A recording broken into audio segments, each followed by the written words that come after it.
kasih Tuhan seperti pelangi. Saya undang semua bangkit berdiri, Bapak Ibu. Aku ada hari ini karena Tuhan baik dan teramat baik bagiku. Semua yang ku alami bersamamu ku lewati. Indahnya kasih Tuhan seperti pelangi. Sehabis hujan. Saudara-saudara, saya percaya kita semua datang ke tempat ini mungkin membawa persoalan, membawa beban berat apapun juga. Mungkin tidak ada satu orang pun yang tahu, saudara. Tapi saya percaya hari ini bahwa Tuhan tidak pernah meninggalkan kita sedetik pun. Mungkin kita tidak melihat pertolongan Tuhan, tapi bukan berarti dia tidak bersama dengan kita, saudara. Dia selalu ada bersama dengan kita. Percaya Bapak Ibu, dia selalu bersama dengan kita. Saya mau ajak kita semua sama-sama menyanyikan lagu ini pelan-pelan. Kita renungkan kebaikan Tuhan. Masih ada waktu beberapa menit. Aku ada hari ini karena Tuhan baik dan teramat baik bagiku. Semua yang ku alami bersamamu ku lewati. Indahnya kasih Tuhan seperti pelangi. Sehabis hujan. Satu kali lagi Bapak Ibu. Aku ada hari ini karena Tuhan baik dan teramat baik bagiku. Semua yang ku alami bersamamu ku lewati. Indahnya kasih Tuhan seperti pelangi. Indahnya kasih Tuhan seperti pelangi. Indahnya kasih Tuhan. Indahnya kasih Tuhan seperti pelangi. Sehabis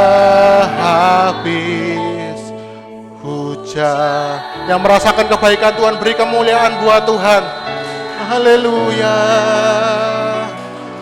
Engkau baik bagi kami Tuhan. Engkau baik bagi kami. Engkau tidak pernah meninggalkan kami. Terbukti sampai detik ini kami tetap bisa mengaku Engkau adalah Tuhan dalam hidup kami. Terbukti sampai pagi ini kami mampu beribadah. Kalau secara daging kami Tuhan, kami pasti lemah, kami tidak mampu. Tapi satu hal yang kami tahu, karya Roh Kudus itu memampukan kami sehingga kami tetap bisa percaya di dalam segala situasi apapun dalam kehidupan kami. Terima kasih Tuhan, terima kasih. Kami sudah memuji membesarkan nama Tuhan. Tiba saatnya kami mau merenungkan kebenaran firman Tuhan. Kami mau diajar, kami mau diberkati, kami mau dipulihkan. Kami mau dibawa lebih lagi mengenal Tuhan. Supaya kami memiliki cara pandang yang berbeda terhadap kehidupan kami. Terima kasih Tuhan, terima kasih. Terima kasih Tuhan. Pakai hamba-Mu yang penuh dengan kelemahan,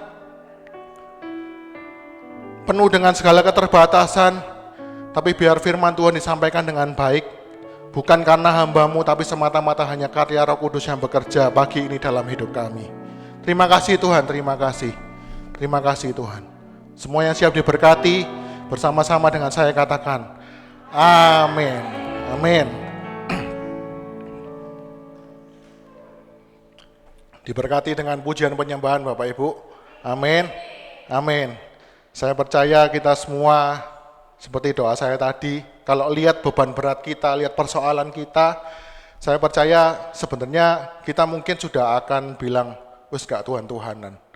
Tapi saya percaya kalau kita sampai hari ini tetap percaya sama Tuhan, itu bukan karena kekuatan kita, tapi sungguh-sungguh karena karya Roh Kudus yang hadir dalam kehidupan kita. Amin Bapak Ibu. Saya hari ini mau menyampaikan sesuatu yang bagi saya sangat penting, saudara.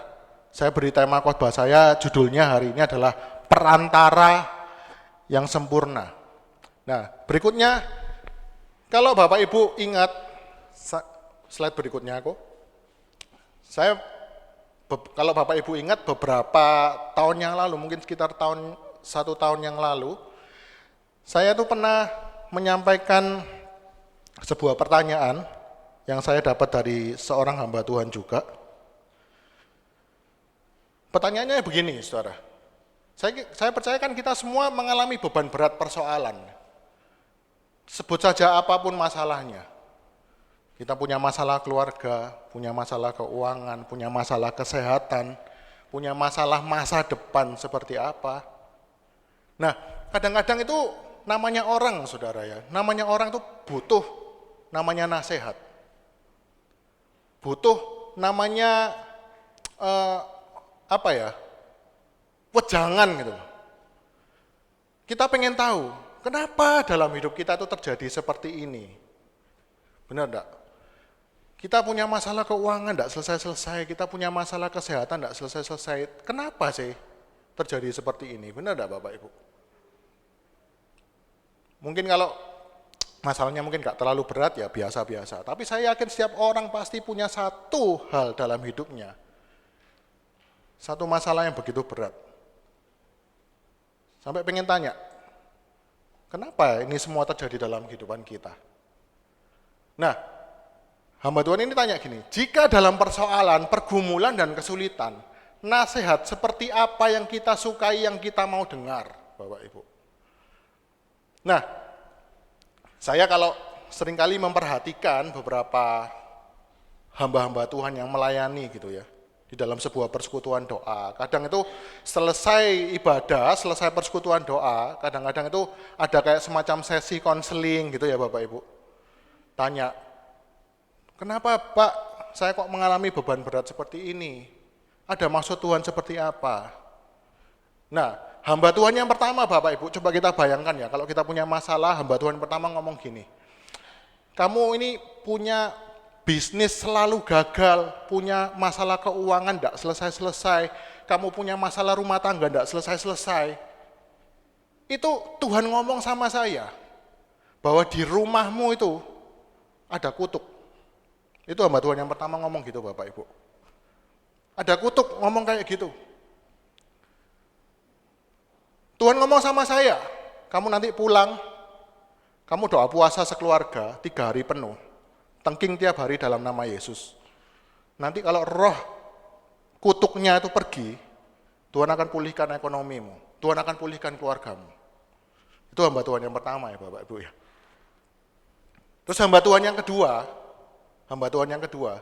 dia ngomong gini, semua yang terjadi dalam hidupmu, itu adalah kebaikan Tuhan.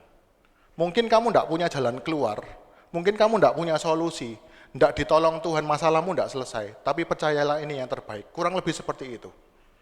Saya mau tanya Bapak Ibu, kalau kita jadi jemaat, lebih suka nasihat yang mana? Siapa yang pertama Bapak Ibu? Ada angkat yang pertama, saya fotoin tak kirim Pak Titi. Ini Pak, ini ada yang suka dinasihati kayak gini. Enggak bercanda ya Bapak Ibu. Ibu belakang, Bu Mami tadi nomor 2, puji Tuhan. Tapi sebenarnya saudara, secara daging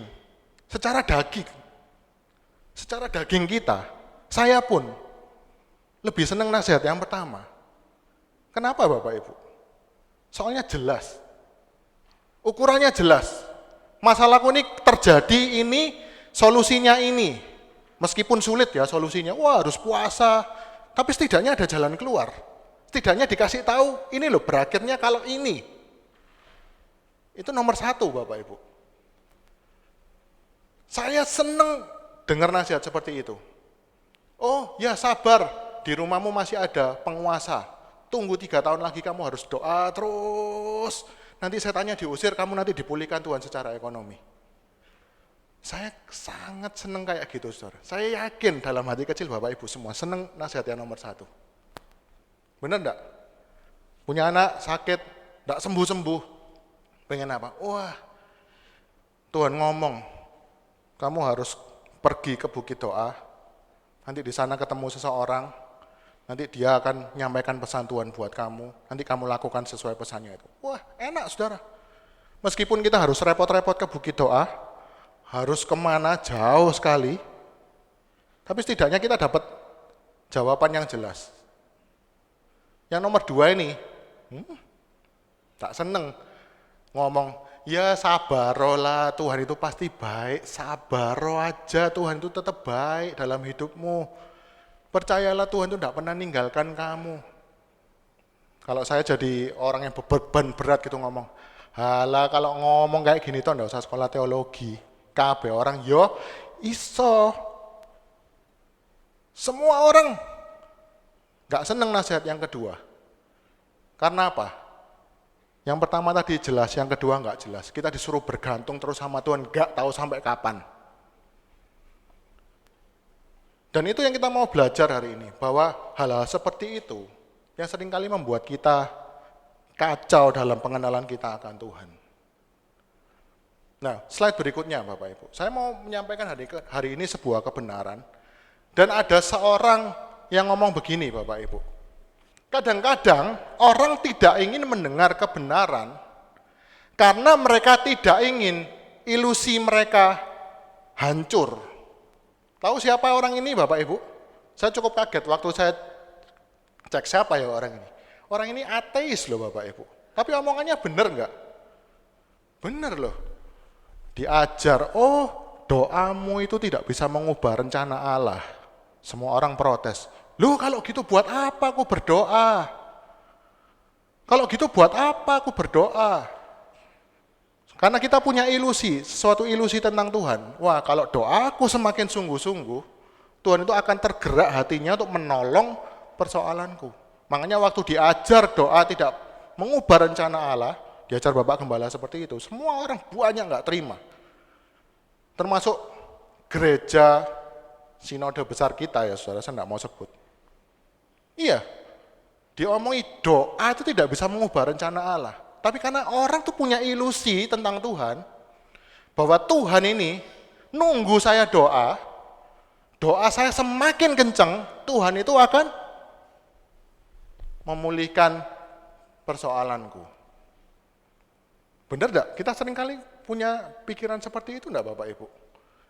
Kalau aku rajin ke gereja, beberapa hari ini kan pembicara ini saya perhatikan yang dibicarakan topiknya adalah motivasi ke gereja itu jangan karena supaya Tuhan itu berbuat baik kepada kita. Tapi karena Tuhan itu sudah berbuat baik kepada kita. Tapi orang kan seringkali enggak seneng berita ini. Loh kalau sudah berbuat, kalau ternyata ibadahku ini enggak ngefek apa-apa, enggak menggerakkan apa-apa, Tuhan enggak membuat Tuhan menolong saya, buat apa aku ke gereja? Itu kan namanya ilusi Bapak Ibu. Orang diomong seperti itu keberatan, karena dia punya ilusi. Dan hari ini, saya mau tunjukkan kepada kita semua, bahwa semua yang diajar selama ini, khususnya ya, dalam tanda petik maaf, gereja-gereja yang ngeroh, itu semuanya ilusi Bapak Ibu. Maaf kata. Saya kalau khotbah mulai ngurangi ngomongin gereja lain, tapi kali ini harus diomongkan. Diajar semuanya ilusi Bapak Ibu. Kenapa bisa timbul ilusi seperti ini? Kenapa kok manusia bisa punya gambaran sesuatu ekspektasi tentang Tuhan? Oh Tuhan tuh harusnya gini. Jawabannya cuma satu. Karena manusia itu pada dasarnya kepengen setara dengan Allah.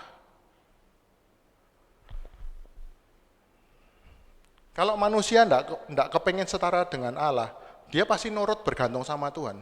Selesai. Tapi karena manusia ini kepingin setara dengan Allah, maka timbullah ilusi-ilusi tadi. Saya kan ajak baca sama-sama di dalam kitab Keluaran, pasal 2, Keluaran pasal yang kedua, ayat 23 sampai yang 25.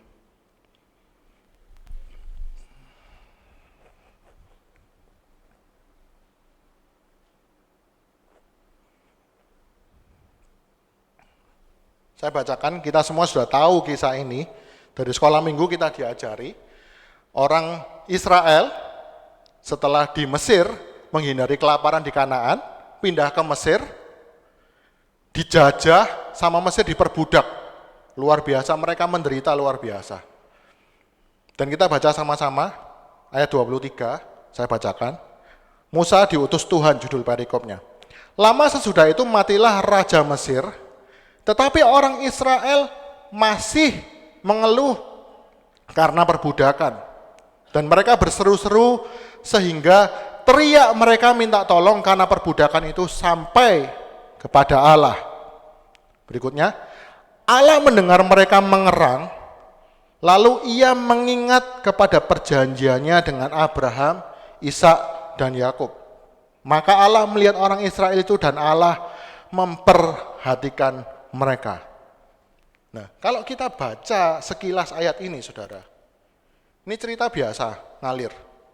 Tapi justru dari sini, kalau kita nggak baca Alkitab dengan benar, itu justru menghasilkan ilusi-ilusi dalam pikiran kita loh, saudara.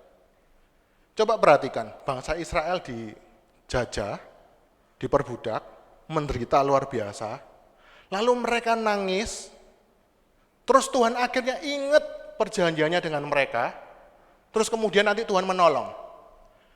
Kalau kita nggak hati-hati baca ayat ini, kita akan berpikir, oh Tuhan itu sebelumnya lupa, terus orang Israel itu jerit-jerit sama Tuhan, akhirnya Tuhan itu, oh iya ya, ada yang perlu ditolong ini, ya wis, tak panggil Musa, tak tolong wis orang Israel ini. Duh, kita sering kali normal enggak kalau mikir gitu? Kalau kita enggak ngerti, kita baca normal enggak kita mengambil kesimpulan seperti itu? Dan dari sini, saudara, timbulnya banyak ajaran sesat. Banyak hamba-hamba Tuhan yang menafsirkan ayat ini keliru. Bahwa seolah-olah keputusan Tuhan itu harus bergantung dari kerasnya doanya manusia. Makanya sampai ada orang-orang itu yang di dalam satu gereja itu dianggap wah punya akses khusus sama Tuhan. Wah, kalau orang ini yang doa, Tuhan itu yang ketiduran di surga itu sampai bisa dibangunkan dan menolong kita. Wih. Makanya saudara di gereja-gereja seperti kita, maksudnya tetangga-tetangganya kita, banyak praktek-praktek yang karena salah memahami kisah-kisah seperti ini. Padahal saya mau tunjukkan, saudara ya. Ini kan kesannya Tuhan tidak ingat perjanjiannya, orang Israel menjerit-jerit karena perbudakan, akhirnya Tuhan melepaskan. Padahal, kita mau buka di dalam Kejadian pasal 15.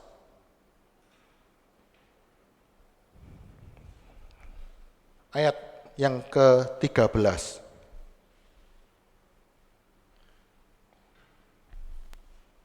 Alkitab nyampe ke tangan kita ini sudah ada Kejadian, Keluaran. Jadi kita harus mengerti secara utuh semuanya. Saya bacakan, saudara. Firman Tuhan kepada Abraham, ketahuilah dengan sesungguhnya bahwa keturunanmu akan menjadi orang asing dalam suatu negeri yang bukan kepunyaan mereka. Siapa ini Bapak Ibu? Israel toh. Dan bahwa mereka akan diperbudak dan dianiaya 400 tahun lamanya.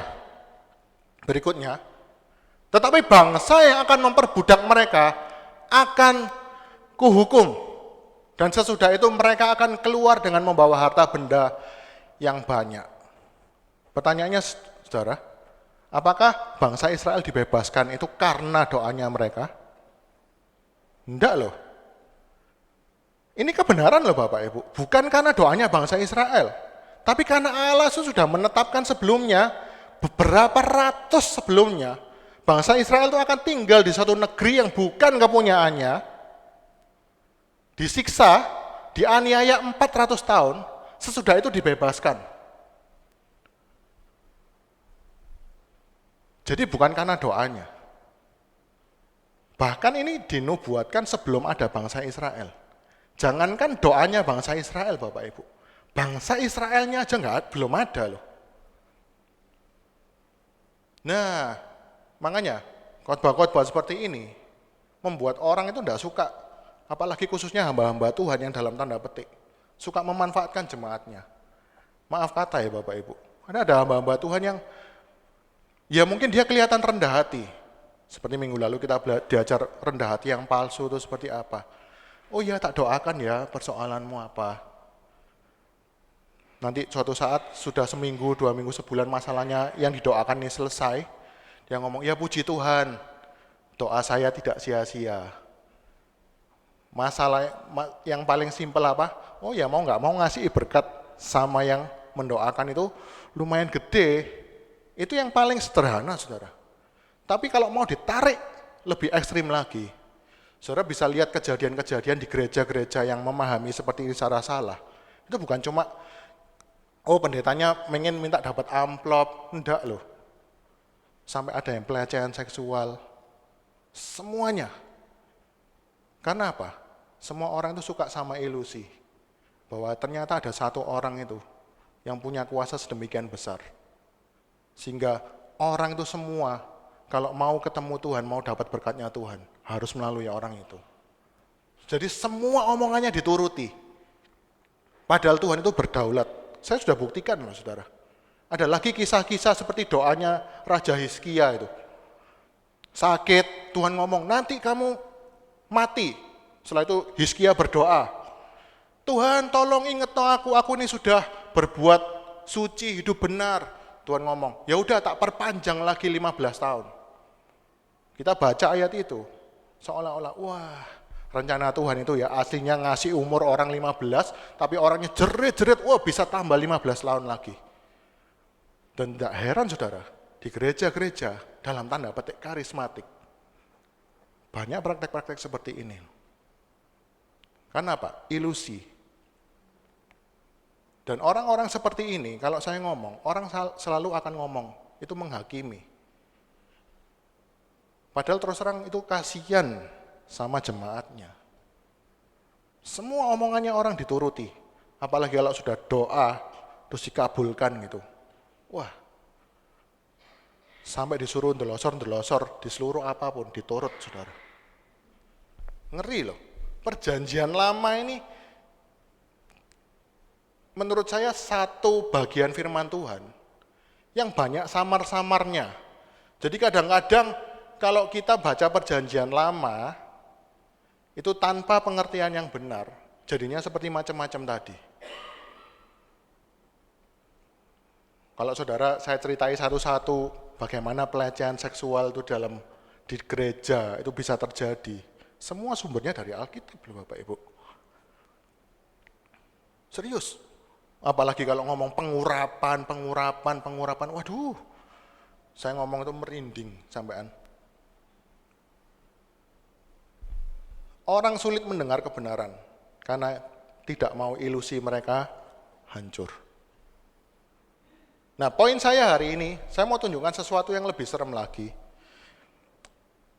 Saya mau menunjukkan bahwa kisahnya bangsa Israel itu seringkali menggambarkan kehidupan kita. Dan ada satu bagian dalam kehidupan bangsa Israel ini melakukan dosa yang sangat besar di hadapan Tuhan. Kita masuk dalam ayat pokok saya hari ini, di dalam Keluaran pasal yang ke-32,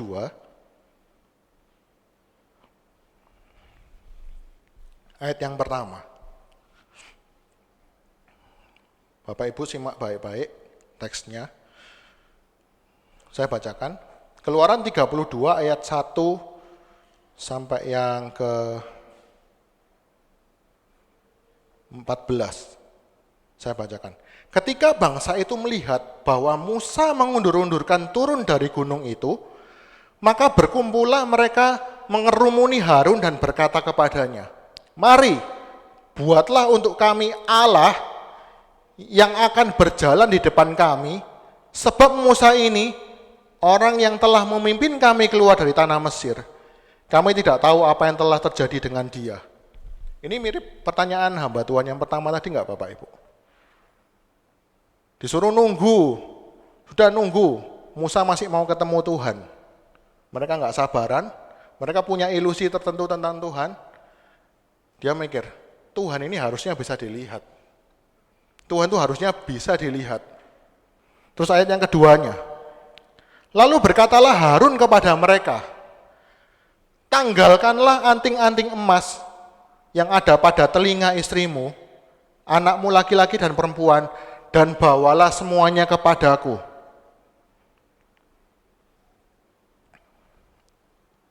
Yang ayat pertama tadi ngomong apa?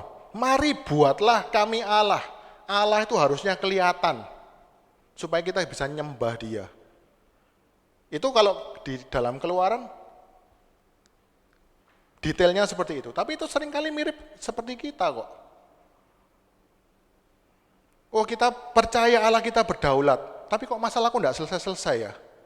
Wah, aku lebih senang kalau Allah itu Allah yang dinamis. Kadang-kadang berdaulat, kadang-kadang enggak, kadang-kadang berdaulat, kadang-kadang enggak. Aku pengen Allah seperti itu. Yang kalau aku sungguh-sungguh ke gereja, Tuhan berkati. Kalau aku sungguh-sungguh melayani, masalahku selesai. Mirip enggak Bapak Ibu? Mirip. Tolong bikinkan aku ilah. Dan yang paling bodohnya, sesuatu yang diciptakan, apalagi diciptakan manusia, sudah pasti lebih rendah daripada manusia. Loh kok bisa disembah gitu loh. Itu kan sudah orang berilusi, tidak punya akal sehat. Ngeri. Saya menciptakan meja, itu pasti hakikatnya lebih rendah daripada saya. Tidak mungkin saya bisa menciptakan manusia. Saya bisanya menciptakan meja itu pasti lebih rendah daripada saya. Lah kok bisa saya berharap meja ini nolong saya loh? Kan aneh tuh Bapak Ibu. Orang punya ilusi, enggak bisa mikir, ilusinya besar, dengar kebenaran marah-marah karena enggak mau ilusinya hancur. Udah pikir sendiri itu orang model seperti apa. Itu yang dialami bangsa Israel, Saudara. Kita loncat ya, akhirnya dibuatkan sama Harun. Harun ini padahal orang tangan kanannya Musa, ditentukan Allah untuk menjadi rekan Musa memimpin, tapi dia malah, ya wes lah tak buatin. Mungkin takut dimarahi bangsa Israel, dibikinin, oke tak buatin. Dia ngomong, diterimanya lah itu dari tangan mereka emas-emas tadi, dibentuknya dengan pahat, dan dibuatnya lah daripadanya anak lembu tuangan. Kemudian berkatalah mereka, "Hai Israel, inilah Allahmu." Ini loh lembu emas, ini loh Allahmu yang telah menuntun engkau keluar dari tanah Mesir. Ayat 7 loncat. Akhirnya Tuhan itu murka luar biasa. Berfirmanlah Tuhan kepada Musa, "Pergilah, turunlah sebab bangsamu yang kau pimpin keluar dari tanah Mesir telah rusak lakunya." Berikutnya. Ayat 8.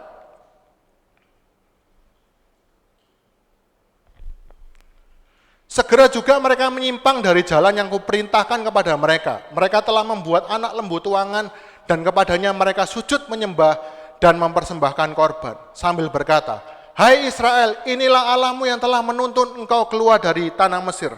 Tuhan sudah tahu, Musa belum tahu karena Musa masih di gunung. Tuhan ngasih tahu Musa, ini loh bangsamu sudah rusak, nggak karu-karuan karena mereka mendirikan anak lembu emas. Berikutnya. Lagi firman Tuhan kepada Musa, "Telah kulihat bangsa ini dan sesungguhnya mereka adalah suatu bangsa yang tegar tengkuk. Oleh sebab itu biarkanlah aku supaya murkaku bangkit terhadap mereka dan aku akan membinasakan mereka, tetapi engkau akan kubuat menjadi bangsa yang besar." Berikutnya, Saudara. Nah, ini yang menarik yang jadi poin khotbah saya hari ini. Lalu Musa mencoba melunakkan hati Tuhan Allahnya dengan berkata, "Mengapakah Tuhan murkamu bangkit terhadap umatmu yang telah kau bawa keluar dari tanah Mesir dengan kekuatan yang besar dan dengan tangan yang kuat? Mengapakah orang Mesir akan berkata, dia, maksudnya Allah yang hidup itu membawa mereka keluar dengan maksud menimpakan malapetaka kepada mereka dan membunuh mereka di gunung dan membinasakannya dari muka bumi. Berbaliklah dari murkamu yang bernyala-nyala itu dan menyesalah karena malapetaka yang hendak kau datangkan kepada umatmu. Ayat berikutnya. Ingatlah kepada Abraham, Ishak dan Israel hamba-hambamu itu, sebab kepada mereka engkau telah bersumpah demi dirimu sendiri dengan berfirman kepada mereka, aku akan membuat keturunanmu sebanyak bintang di langit, dan seluruh negeri yang kujanjikan ini akan kuberikan kepada keturunanmu supaya dimilikinya untuk selama-lamanya. Ayat yang 14-nya yang luar biasa. Dan apa Bapak Ibu? Menyesalah Tuhan karena malapetaka yang dirancangkannya atas umatnya. Slide berikutnya kok. Jadi kita melihat satu bagian kisah lain yang tadi pertama saya ceritakan tentang doanya bangsa Israel membuat Allah membebaskan mereka. Kalau yang sekarang ini ada satu bagian firman Tuhan yang menarik, bangsa Israel ini berdosa luar biasa karena dia minta anak lembu emas dibikin, padahal Tuhan sudah bilang, aku inilah yang menjadi Allahmu, jangan ada padamu Allah lain di hadapanku. Allah murka sedemikian rupa, mau membinasakan bangsa Israel semua. Urutannya kan seperti ini ya. Musa berdoa, ditulis apa? Musa mencoba melunakkan hati Tuhan. Musa berdoa, Tuhan, masa sih Engkau Allah yang panjang sabar, hari ini mau membinasakan umatmu yang begitu besar ini. Yang Tuhan sudah lepaskan dari Mesir dengan perjanjian kepada Allah Abraham, Ishak dan Yakub. Tidak malu-maluin tah kalau engkau binasakan bangsa Israel di tengah padang gurun ini. Terus orang Mesir dengar. Saya bahasakan bahasa Surabaya ya. Kalau bangsa Mesir dengar, saudara, dia kan ngomong gini, yalah bangsa Israel itu ya, dilepas dari Mesir, ditaruh padang gurun, dibunuh. Itu Musa ngomong gitu.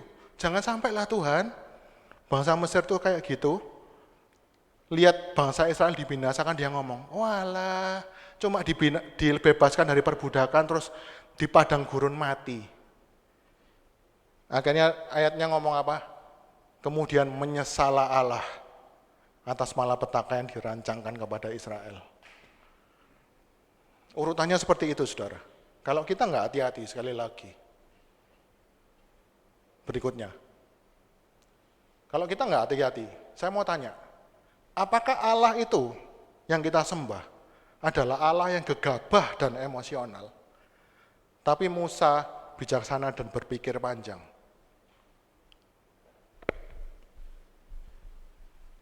Kalau kita baca kisahnya, lucu kan Bapak Ibu? Tuhan ini marah. Wah, mana bangsa Israel kurang ajar kamu tak binasakan kamu, kurang ajar kamu, mati kamu. Terus ada Musa, sabar Tuhan, mosok kamu nggak inget janjimu sama orang Israel? Mosok kamu nggak bisa inget janjimu sama orang Israel? Katanya mau dikasih tanah perjanjian dengan sumpah kepada Allah Abraham, Ishak dan Yakub.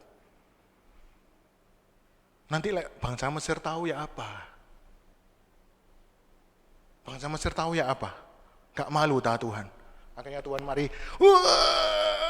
dengar doanya Musa. Oh iya ya.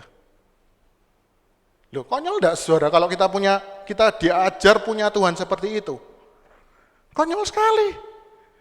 Artinya masalah-masalah dalam hidup kita kadang-kadang itu terjadi karena Tuhan itu gegabah.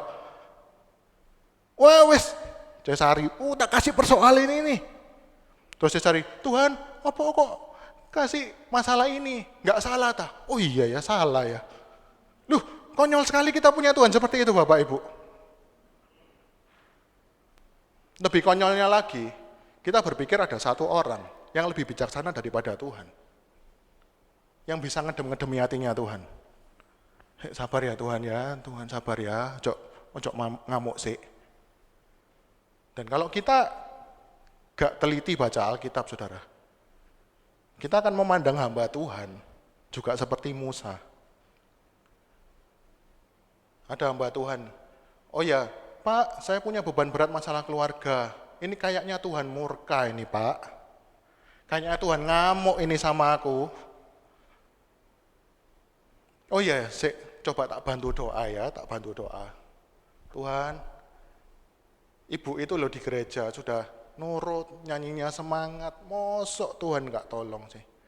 Duh, mosok semangat nyanyi nih. Coba sih. Oh iya, rek semangat, rek. Ya wis tak tolong lah. Stres, saudara, kita punya Tuhan kayak gitu. Artinya semua yang terjadi dalam kehidupan kita itu bisa terjadi karena dia salah mengambil keputusan. Tulisannya pun bahkan ngomong Allah itu menyesal loh, saudara. Seolah-olah kan Allah itu ngambil keputusan ini salah, terus diralat. Waduh, cilaka loh kita punya Tuhan seperti itu, Bapak Ibu. Dan celakanya orang itu masih menikmati ilusi seperti ini. Bahkan ada banyak hamba Tuhan. Semoga ada yang dengar ya Bapak Ibu ya. Ada orang-orang hamba-hamba Tuhan mau jadi seperti Musa, saudara. Dia merasa bisa mendamaikan antara orang Israel dengan Tuhan. Gayanya, jauh dari dunia. Seolah-olah kalau ada jemaatnya yang diberkati. Seolah-olah kalau ada jemaatnya yang ditolong Tuhan. Seolah-olah kalau ada jemaatnya yang dipulihkan Tuhan. Itu karena doa-doanya mereka. Ya karena salah baca ayat-ayat seperti ini loh Bapak Ibu. Dan dalam tanda petik saya bisa memaklumi. Karena memang perjanjian lama ini isinya banyak bayang-bayang, kode-kode dari Tuhan. Yang sebenarnya nanti akan menuntun kita kepada Kristus. Ini yang seringkali orang nggak pahami bahwa kisah-kisah perjanjian lama, ritual-ritual perjanjian lama, yang Allah murka, manusia berkorban, imam-imam ini melakukan ini, lalu Allah menarik murkanya lagi. Itu kode Bapak Ibu. Kode-kode semuanya diomong di dalam perjanjian baru tulisannya Paulus nanti, bahwa perjanjian lama itu waktu mereka baca itu masih ada selubung. Selubung itu belum dibukakan selama Kristus belum dibangkitkan, belum mati buat kita. Maka kita akan melihat, tak ngerti maksudnya Tuhan itu di perjanjian lama seperti apa. Tapi Rasul Paulus bilang, perjanjian lama itu adalah cara Tuhan. Ritual-ritual itu, cara Tuhan untuk menuntun kita melihat satu pribadi yang sempurna namanya Tuhan Yesus Kristus. Nah pertanyaannya, kenapa ada kisah-kisah seperti ini Bapak Ibu? Saya tadi di mobil nyetir, Tuhan kenapa sih kok dikasih kode-kode nggak sekalian ngomong, di keluaran tuh ngomong, ya aku ini menghentikan murka bukan karena doanya Musa, kok nggak sekalian ngomong gitu sih? Yang tadi doanya, oh ya aku ini memulihkan Israel bukan karena doanya bangsa Israel, tapi sudah tak nubuatkan dari kitab Kejadian tadi. Kok nggak sekalian ngomong gitu sih Tuhan? Kok sampai bulet, sampai orang itu bisa tersesat, merasa jadi Musa, merasa doanya berkuasa. Kenapa sih nggak langsung ngomong? Nah kita akan belajar kenapa kisah ini ditulis, saudara. Yang pertama,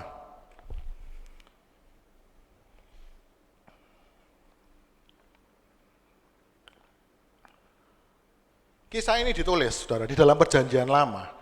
Baik kisah-kisah nabi-nabi, kisah raja-raja, hakim-hakim, kisah bangsa Israel di perjanjian lama. Itu mau menunjukkan bahwa semua manusia di dunia ini, gak peduli dia nabi, dia hakim-hakim, dia utusan Tuhan, semuanya tidak ada yang sempurna melakukan perintah Tuhan. Itu poinnya yang pertama, Bapak. Kisahnya di dalam perjanjian lama ditulis untuk menunjukkan bahwa tidak ada seorang pun nabi-nabi, raja-raja, bangsa Israel sekalipun, Musa sekalipun, yang mampu memenuhi standarnya Allah untuk bisa mendamaikan manusia dengan dirinya. Sebut aja siapapun saudara. Minggu lalu Pak Titi sudah sebut satu, namanya Daud. Daud itu katanya orang-orang adalah pahlawan iman yang hatinya lembut luar biasa. Dia ini berkenan di hatinya Tuhan. Kemarin dibacakan Daud itu di akhir hidupnya, dia ngomong apa? Pesan sama Salomo, kamu nanti sesudah aku mati, balaskan dendamku sama orang-orang tadi. Ada siapa-siapa yang mengutuki. Waktu aku dulu susah, ini loh ada orang-orang yang mengutuki aku. Balasan mereka ya semua, jangan biarkan mereka hidup. Ada ayatnya minggu lalu dibaca kan? Daud gagal, saudara. Daud gagal memenuhi standar Allah. Saya belok sedikit. Saya pernah baca satu kalimat motivasi Kristen gitu, saudara. Dan saya heran juga banyak sekali orang-orang Kristen yang membagikan kalimat ini. Dia nulis apa, saudara? Kalau Tuhan ngasih Goliat di dalam hidupmu, itu berarti Tuhan tahu ada Daud di dalam dirimu. Wah, orang kalau punya beban berat, rasanya terhibur enggak, saudara, dengan kalimat-kalimat itu? Wah, iya.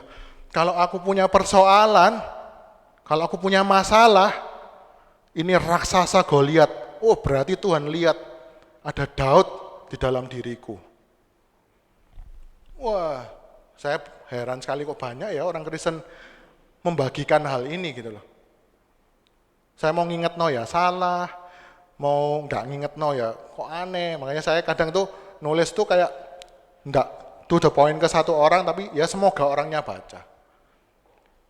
Saya mau tanya saudara, kalau ada Daud di dalam diri kita, kalau saya sebagai pria menghadapi godaan perzinahan, terus ada Daud dalam diri saya jatuh. Ngerti maksud saya, saudara? Perjanjian lama itu ditulis nabi-nabi itu dipakai Tuhan secara hebat. Bukan supaya kita ini merasa, wah mereka hebat, aku harus jadi seperti mereka. Bukan, justru mereka terbukti gagal di hadapan Tuhan. Mereka tidak bisa mendamaikan kita dengan Tuhan. Karena mereka sendiri juga berbuat dosa. Musa, saya buktikan saudara, Musa.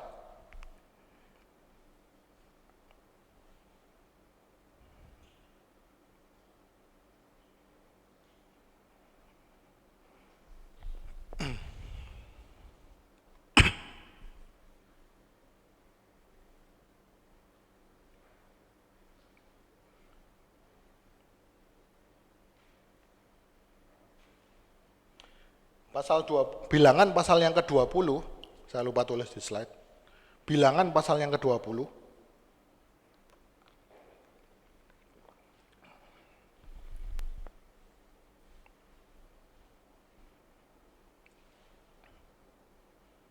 Ini kejadiannya hampir mirip lagi, saudara.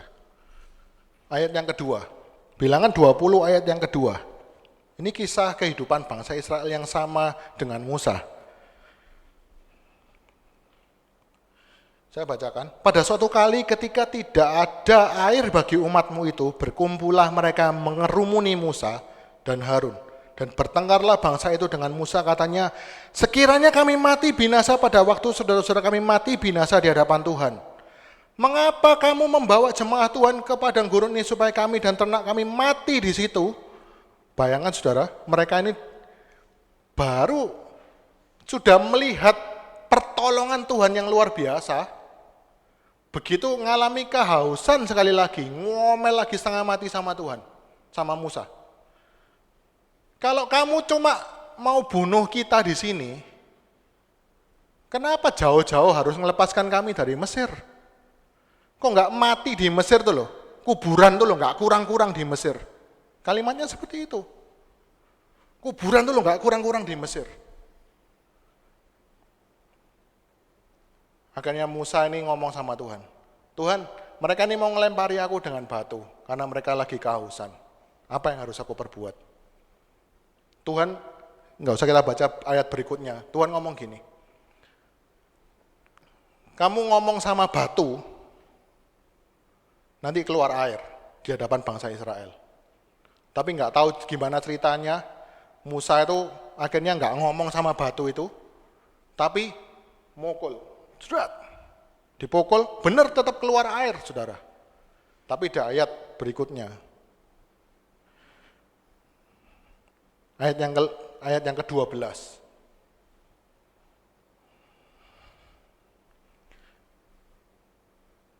Saya bacakan. Tetapi Tuhan berfirman kepada Musa dan Harun setelah mujizat itu terjadi. Karena kamu tidak percaya kepadaku dan tidak menghormati kekudusanku di depan mata orang Israel. Itulah sebabnya kamu tidak akan membawa jemaah ini masuk ke negeri yang akan kuberikan kepada mereka. Orang yang kita anggap tadi Musa itu bisa mendamaikan bangsa Israel dengan Allah. Ternyata Alkitab ngomong, dia juga gagal. Apalagi kalau kita melihat nanti peraturan-peraturannya Tuhan di dalam kitab Tabernakel. Seorang yang namanya imam besar, dia harus korbankan binatang tiap tahun supaya murka Allah itu reda, supaya mereka tidak ada yang binasa, korban pendamaian. Tapi saudara bisa lihat, imam-imam itu yang seharusnya mendamaikan mereka bangsa Israel dengan Tuhan, justru juga dimurkai Tuhan karena mereka juga jahat. Tidak ada satu orang pun di dunia ini yang bisa menjadi perantara antara kita dengan Allah dengan sempurna.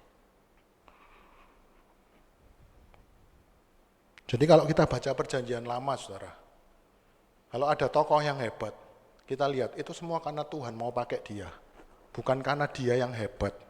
Semua gagal, saudara. Semua gagal. Termasuk nanti orang-orang di zaman perjanjian baru, orang Farisi, orang Saduki. Yang mereka ini sebenarnya adalah penentu hidupnya bangsa Israel. Begitu Yesus datang, disikat semua sama Yesus. Orang Israel itu menganggap orang Farisi, orang Saduki, ahli Taurat, itu seperti perpanjangan tangannya Tuhan. Dan Tuhan hajar mereka habis-habisan. Kamu semua rusak. Kamu semua itu juga butuh perantara. Kamu semua juga butuh perantara. Kamu tidak bisa jadi perantara karena kamu ini loh dalam hatimu. Kamu kelihatannya melakukan hukum Taurat dengan sempurna, padahal hatimu itu jahat luar biasa. Semua di dalam kitab perjanjian lama. Tuhan cuma mau ngomong satu hal, semua manusia itu gagal. Tidak ada yang sempurna. Tidak ada yang bisa jadi perantara yang sempurna bagi kita, supaya murka Allah itu reda. Makanya saya bilang tadi, kita perjanjian lama, seperti Rasul Paulus bilang, kita perjanjian lama ini seharusnya menuntun kita kepada satu pribadi, yang namanya Yesus Kristus. Anak domba, tiap tahun disembelih, di Ibrani ngomong, itu tidak bisa menyelamatkan. Tapi itu adalah bayang-bayang dari nantinya kita akan ketemu namanya seorang pribadi, Yesus Kristus. Allah yang jadi manusia, mengorbankan dirinya sebagai korban pendamaian antara kita dengan Allah. Kita buka di dalam Ibrani. Kenapa kok hanya Yesus yang bisa mendamaikan kita, saudara?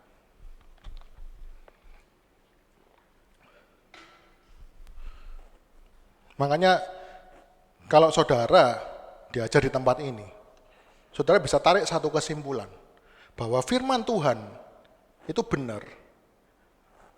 Cara ngeceknya cuma satu, apakah kita dibawa untuk melihat Kristus yang tersalib, mengorbankan dirinya untuk kita, atau dibawa kepada sesuatu yang lain. Kalau dari firman Tuhan hari ini, saya membawa Bapak Ibu semua melihat saya, itu sudah pasti firman Tuhannya salah. Kalau Bapak Ibu, saya khotbah, saya kasih langkah-langkah bagaimana supaya kita hidup diberkati Tuhan, bagaimana langkah-langkah supaya jawaban doa kita diberkati. Terus saudara bilang, oh iya betul, itu saya semakin giat berdoa. Itu saudara bukan dibawa melihat Kristus yang tersalib, tapi saudara dibawa melihat diri kita sendiri yang punya kuasa doa. Dan itu sudah pasti salah Bapak Ibu. bahkan kita perjanjian lama, itu harus membawa semua orang kepada pengorbanan Kristus.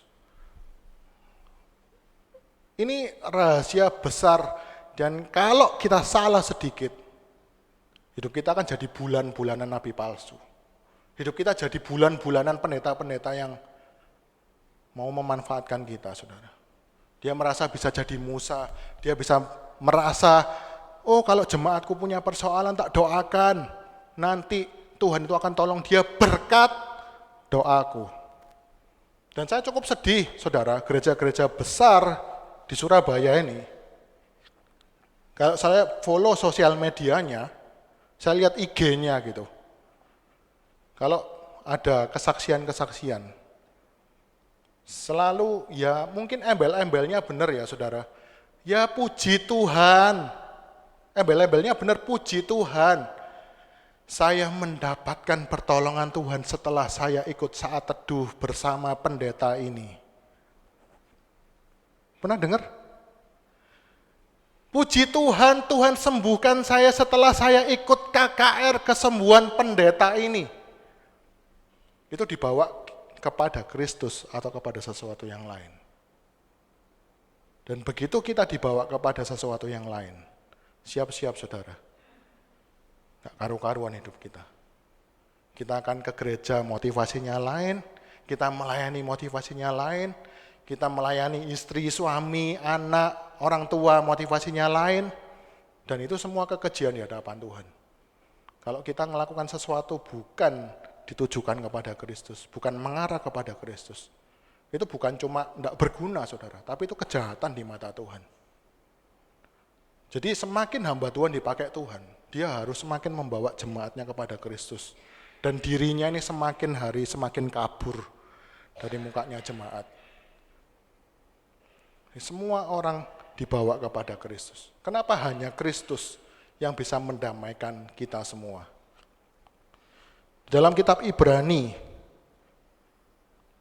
pasal 5, ayat yang ke-7 sampai 10.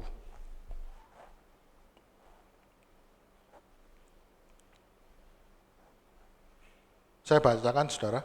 Dalam hidupnya sebagai manusia, ia telah mempersembahkan doa dan permohonan dengan ratap tangis dan keluhan kepada Dia yang sanggup menyelamatkannya dari maut. Dan karena kesalehannya Tuhan Yesus, ia telah didengarkan.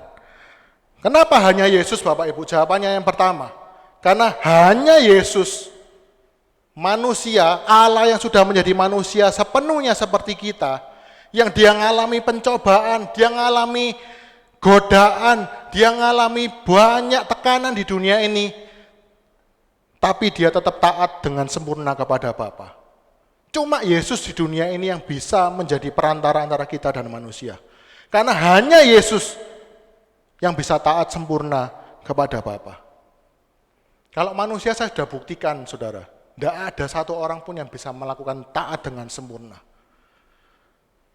Bahkan sangat disayangkan ya, agama yang mirip dengan kita.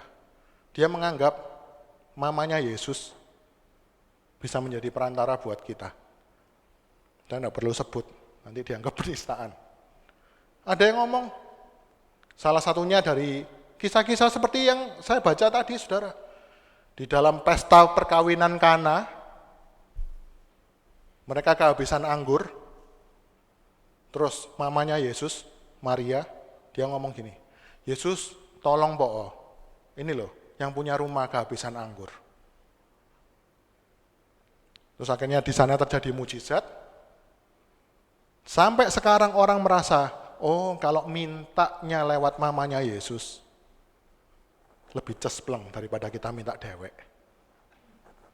Benar gak Bapak Ibu? Padahal Yesus itu loh, jelas-jelas di sana tuh ngomong. Waktu Maria tanya sama Yesus, Yesus tolongin mereka ini loh. Mereka ini butuh anggur, anggurnya kehabisan. Yesus ngomong apa saudara? Mau apakah engkau ibu? Waktuku belum tiba. Waktuku belum tiba. Ditolak loh sebenarnya. Tapi kok bisa ya sampai sekarang orang berpikir, wah kalau aku minta lewat mamanya Yesus, pastilah Yesus nurut sama mboke, ya kan? Padahal ditolak loh itu. Mau apa sih mama? Mau apa sih mama? Waktuku lo belum tiba. Artinya tetap Tuhan itu berdaulat, bukan karena doanya mamanya. Lebih anehnya lagi, padahal waktu Maria itu dipercaya untuk mengandung Yesus. Dia ngomong gini, aku bersyukur bahwa aku telah melihat, aku memperoleh karunia bisa menghadirkan juru selamat bagi kami semua. Di Matius pasal yang awal-awal. Lah Maria aja butuh juru selamat. Kok bisa dia dianggap jadi perantara lagi loh? Gak masuk akal kan? Nah itu saudara, tidak ada satu orang pun manusia yang bisa menjadi perantara antara kita dan Allah. Itu yang pertama, karena Yesus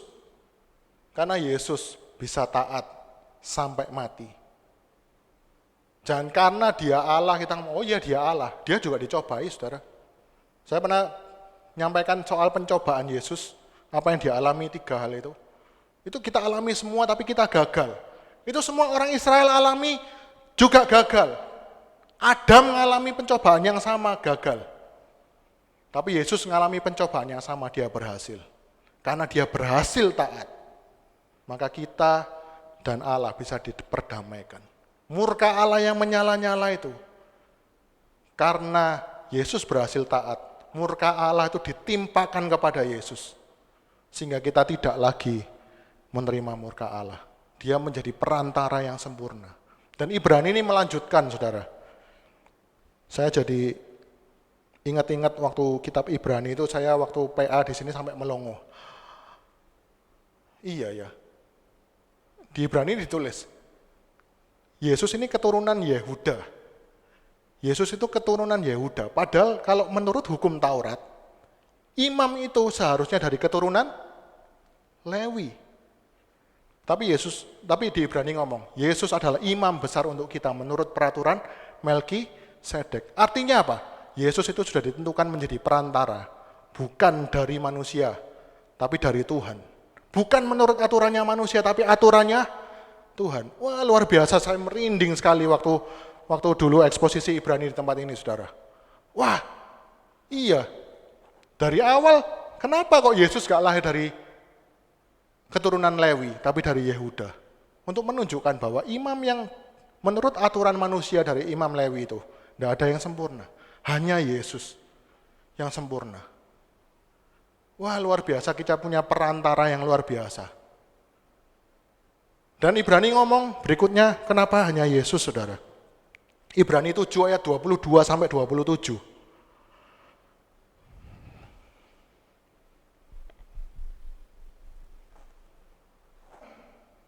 Ibrani pasal 7 ayat 22 sampai 27. Demikian pula Yesus adalah jaminan dari suatu perjanjian yang lebih kuat dari imam-imam besar yang sudah ada sebelum-sebelumnya. Yesus adalah perjanjian yang lebih kuat. Berikutnya, dan dalam jumlah yang besar mereka telah menjadi imam. Maksudnya banyak sekali imam-imam yang sudah ada dalam kehidupannya bangsa Israel. Tapi mereka semua gagal karena mereka dicegah oleh maut untuk tetap menjabat imam. Imam-imam besar itu setiap harus ganti terus. Karena apa? Mereka juga mengalami maut ternyata, saudara. Mereka juga mengalami maut. Mereka mati harus diganti imam besar lain. Tapi karena Yesus taat dengan sempurna hukum Taurat, dia bisa mengalahkan dosa dan maut. Sehingga dia layak menjadi imam besar kita untuk selama-lamanya. Amin. Saya mau tutup, saudara. Kenapa sih kita harus ngerti konsep perantara yang sempurna hanya Yesus? Saya tutup dengan 2 alasan. Yang pertama, saudara, supaya kita enggak kaget-kagetan kalau lihat manusia berdosa. Ngerti maksud saya, saudara? Kalau kita tanpa kebenaran firman Tuhan, seperti di awal tadi, kita akan melihat, oh ternyata ada ya orang yang bisa meredakan murkanya Allah. Terus dalam kehidupan yang lain kita lihat orang itu berbuat dosa, kita kaget. Waduh, ternyata berdosa juga orang ini. Nggak heran saudara, coba kita perhatikan orang-orang yang dulunya rajin ke gereja, tapi ada satu titik di mana dia ngomong enggak Tuhan-Tuhanan. Salah satu faktor terbesar adalah karena mereka melihat seorang hamba Tuhan yang jatuh, yang mengecewakan dia. Coba saya bayangkan kalau saya punya konsep yang salah, saya menganggap seorang hamba Tuhan itu seperti Musa. Wih, hebat ya doanya. Hebat ya doanya bisa mendamaikan saya dengan Allah. Saya ngikut dengan setia, saya ibadah terus. Suatu saat saya lihat dia berdosa yang fatal, mengecewakan saya, menyakiti saya. Wah, kecewa luar biasa kan? Wes, ternyata hamba Tuhan kabeh podo. Siapa yang bilang enggak podo, saudara? Semua hamba Tuhan sama, semua manusia berdosa.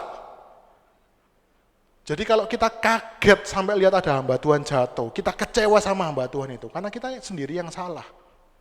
Semua hamba Tuhan memerlukan Kristus, apalagi saya, saudara. Semua orang memerlukan Kristus, semua orang berdosa, dia juga butuh perantara yang sempurna. Pelajaran pertama supaya kita nggak kaget-kagetan lihat orang berdosa. Kalau ada orang berdosa, oh iya, dia juga perlu Kristus. Dia juga perlu didamaikan dengan Allah. Dia juga harus didamaikan dari murka Allah. Semua manusia berdosa. Kita lihat Musa jatuh, oh iya betul, Musa butuh anugerah Allah. Kita lihat Daud, wah kalau kita sekolah minggu dulu Daud itu, wah luar biasa mengalahkan Goliat, wah diurapi. Terus Tuhan ngomong, wah hambaku yang paling berkenan. Ternyata waktu dia jatuh dalam dosa, dosanya aja sudah ngeri, saudara. Lebih ngeri lagi cara dia menutupi dosanya. Waduh, kalau kita tidak paham konsep semua manusia berdosa, kita akan kaget-kagetan baca kisahnya Daud. Wih, orang yang katanya Tuhan itu berkenan, bisa kayak gini modelnya. Tapi kalau kita tahu bahwa yang sempurna hanya Yesus, kita hanya boleh melihat Yesus. Maka setiap kita lihat hamba Tuhan, kita tidak kaget-kagetan kalau dia berdosa. Bukan hanya hamba Tuhan, saudara. Semua manusia. Mau kita nanti di rumah ketemu suami kita lagi, tidak usah kaget lagi. Dia butuh anugerah Tuhan. Dia butuh didamaikan dengan Allah. Berdoa buat dia. Dia bukan orang yang satu level kesuciannya di atas kita. Semua kita butuh anugerah Allah. Itu yang pertama, saudara. Yang kedua, supaya kita bisa bersyukur dalam kehidupan kita. Kalau kita bisa hidup hari ini. Itu semua karena karya Kristus yang bisa mendamaikan kita dari murka Allah. Saudara, kalau tanpa perantara, maka tiap hari, tiap detik hidup kita cuma tinggal nunggu waktu dimurkai Allah. Cuma tinggal nunggu waktu dimurkai Allah. Saudara mau punya uangnya banyak, saudara punya aset 7 turunan tidak habis, saudara punya kesehatan yang prima, tapi kalau saudara tidak pernah didamaikan di dalam Kristus, tinggal tunggu waktu. Hidup kita tetap di bawah murka Allah. Jadi sangat kasihan kalau kita ngerti kebenaran ini, saudara. Kita akan melihat saudara kita kalau punya uang yang banyak, punya keluarga yang sukses, tapi belum percaya Kristus, belum didamaikan dengan Allah melalui Kristus. Kita kasihan sama dia. Waduh, cuma nunggu waktu mendapatkan murka Allah. Tapi bersyukurlah kita, kondisi apapun dalam hidup kita, selama kita sudah terima Yesus adalah Tuhan, tidak pernah ada murka Allah dalam hidup kita. Yang ada hanya disiplinnya Allah atas hidup kita. Kutuk itu sudah tidak ada lagi, saudara. Semua percaya, saudara.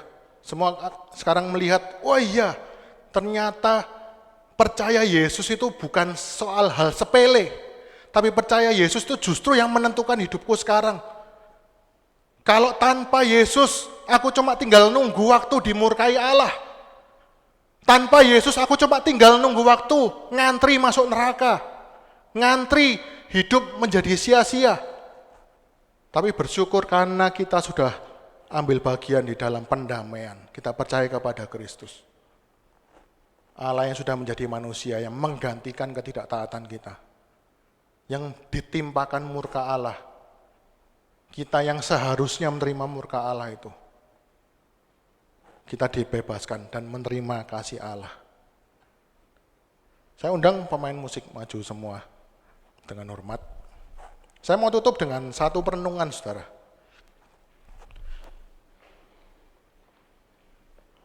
Siapa percaya di sini yang percaya bahwa Allah itu maha hadir, Bapak Ibu? Hadir di mana-mana, siapa yang percaya? Amin ya. Pertanyaan saya, saudara. Apakah Allah hadir di neraka? Apakah Allah hadir di neraka? Mulai bingung.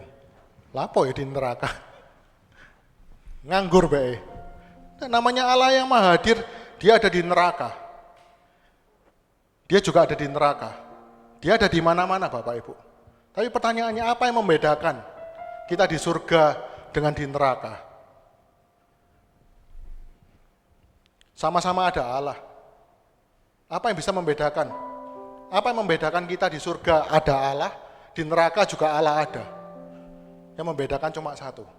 Di neraka itu orang-orang adalah orang-orang yang berdosa, tapi belum didamaikan dengan Allah. Tidak ada Yesus di tengah-tengah mereka.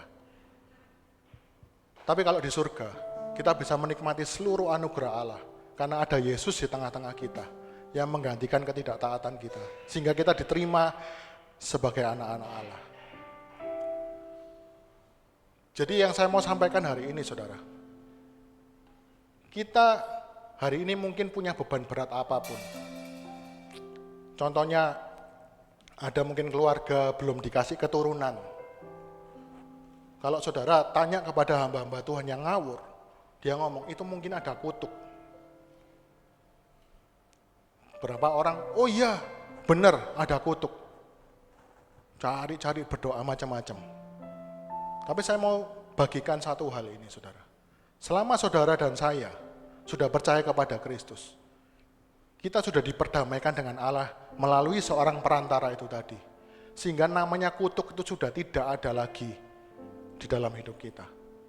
Jadi kalau kita merasa kondisi hidup kita sekarang ini tidak ada jalan keluar seperti neraka, seperti dikutuk Tuhan, saya mau sampaikan, itu bukan neraka.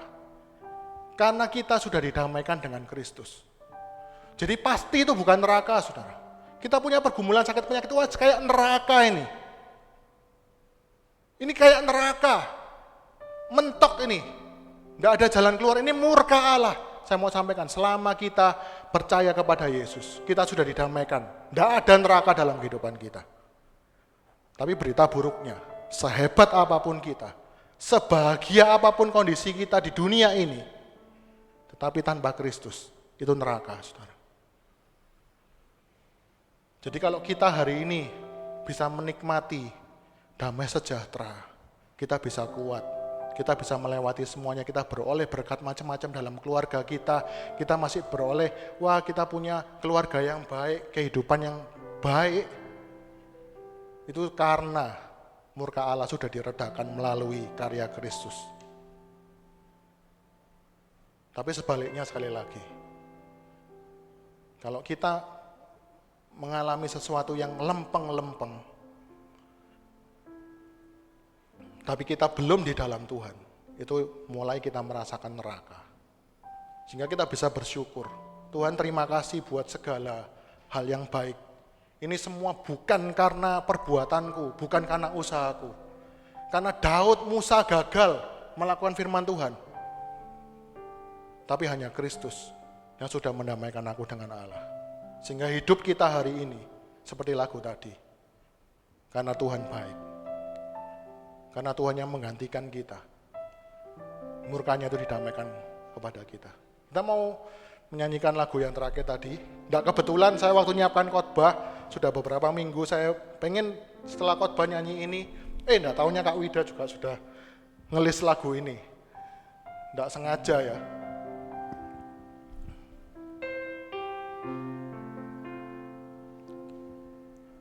Tuhan, sungguh ku bersyukur Kau menyertai hidupku selama ini.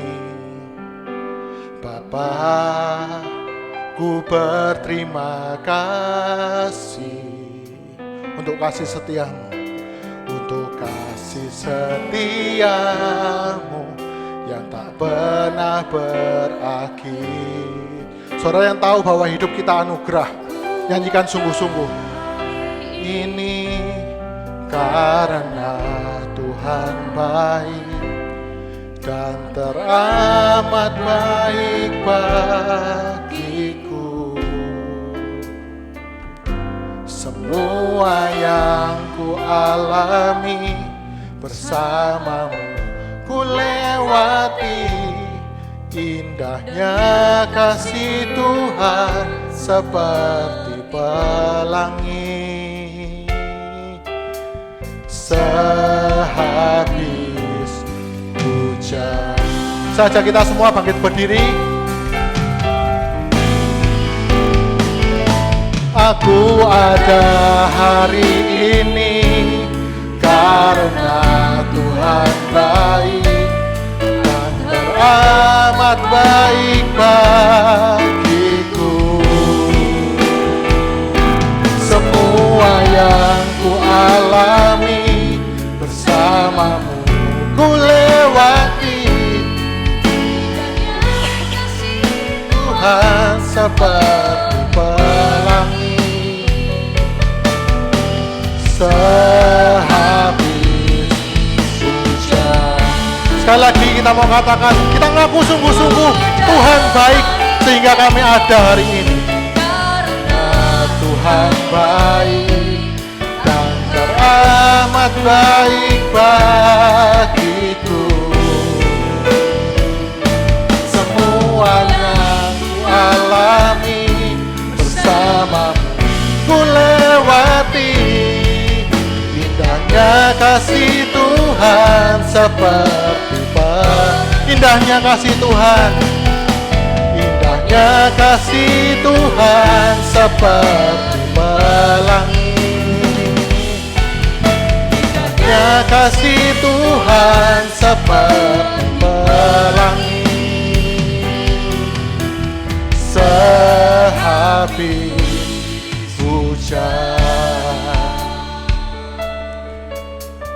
Hamba-Mu sudah selesai berbicara Tuhan. Hamba-Mu sudah selesai menyampaikan kabar baik bahwa sesungguhnya kehidupan kami hari ini adalah orang-orang yang sebenarnya hanya menunggu waktu menerima kutuk, menerima murka Allah yang nanti kami akan dibinasakan di neraka, di mana murka Allah menyala-nyala di sana. Tapi kabar baik hari ini Tuhan, bahwa ketika semua orang gagal mendamaikan kita dengan Engkau, gagal mendamaikan kami dengan Engkau Tuhan, ada satu pribadi yang sudah berhasil dengan sempurna mendamaikan kami dengan Engkau. Dia adalah anak-Mu yang tunggal, Tuhan Yesus Kristus. Ajar kami bergantung kepada pribadi anak-Mu Tuhan Yesus Kristus, bergantung kepada Engkau, melihat kepada Tuhan dalam segala hidup kami, sehingga kami selalu berkata bahwa hidup kami hari ini hanya karena Tuhan itu baik dalam hidup kami. Terima kasih Tuhan, terima kasih. Sempurnakan setiap penyampaian hamba-Mu yang salah, yang tidak sempurna, yang kurang. Biar Roh Kudus bekerja dalam hati setiap anak-anak Tuhan di tempat ini, supaya mereka disegarkan kembali, dikuatkan oleh firman, oleh karya Roh Kudus dalam hidup kami. Pertemukan kami di hari-hari berikutnya dengan pemahaman yang semakin lebih dalam kepada Tuhan. Terima kasih Tuhan, terima kasih. Kami serahkan ibadah kami selanjutnya hanya di dalam satu nama Tuhan Yesus Kristus. Haleluya. Amin. Ya, silakan duduk kembali. Diberkati firman Tuhan biasa, amin. Terima kasih untuk Bapak Yohanes sudah memberikan kita pengetahuan firman Tuhan yang luar biasa. Kita kembali lagi untuk doa persembahan. Kami bersyukur Tuhan untuk siang hari ini. Berkat firman Tuhan yang luar biasa memberikan kekuatan bagi kami untuk ingatkan kami akan kasih Tuhan yang luar biasa. Kami butuh Engkau Tuhan selalu ya Tuhan. Tuhan sebentar kami akan